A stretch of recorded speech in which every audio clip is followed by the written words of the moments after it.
The German defense concern Rheinmetall will build a new ammunition production plant to cover the needs of the armed forces of Germany and Ukraine. According to the Director General of the company, there is productive cooperation between the German federal government and the arms industry.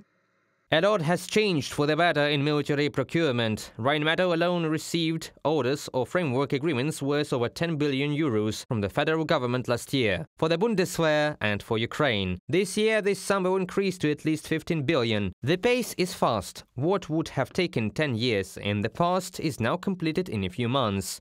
Armin Papage, CEO of Rheinmetall, Bild publication reports.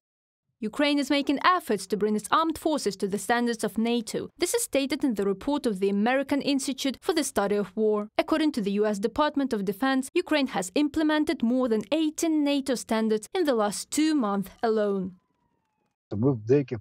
In some issues we are moving to the standards that NATO countries use, but once again this is not caliber weapons, this is a system of relationships between military personnel, between commanders and subordinates, and a system for building an army structure. This is the main thing that is meant by the words NATO standards.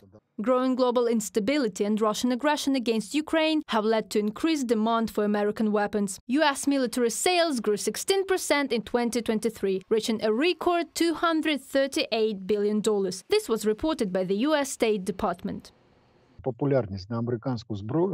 The popularity of American weapons has increased thanks to, no matter how sad it may sound, Russia's war against Ukraine. Many types of weapons are used by our military forces, and they have shown their superiority over Russian offensive weapons. Accordingly, the popularity of Russian weapons has decreased. We have already read reports that India seems to have refused certain types of Russian weapons that it planned to buy. US Secretary of Defense Lloyd Austin and NATO Secretary General Jens Stoltenberg met at the Pentagon, where they discussed a number of issues, including support for Ukraine. They noted the critical importance of rapidly ramping up defense production to continue supporting Ukraine and resupplying ammunition and equipment. And the war is now nearing the 2-year mark.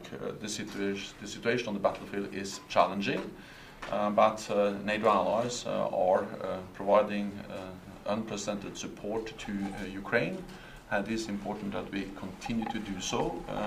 Our support to Ukraine is not charity, it is an investment in our own security, because the world will become more dangerous if President Putin wins in Ukraine, and this is also closely watched in China and Beijing, so that makes it even more important that we continue to support Ukraine. Reuters reported that European Union leaders at their summit on February 1st will reaffirm their determination to continue to provide timely, predictable and sustainable military support to Ukraine. The main topic of the summit in Brussels will be reaching an agreement on the financial assistance package for Ukraine worth 50 billion euros over 4 years, which was blocked by Hungary at the previous summit in December. Reported by Yulia Bil, Halina Babenko, UATV News.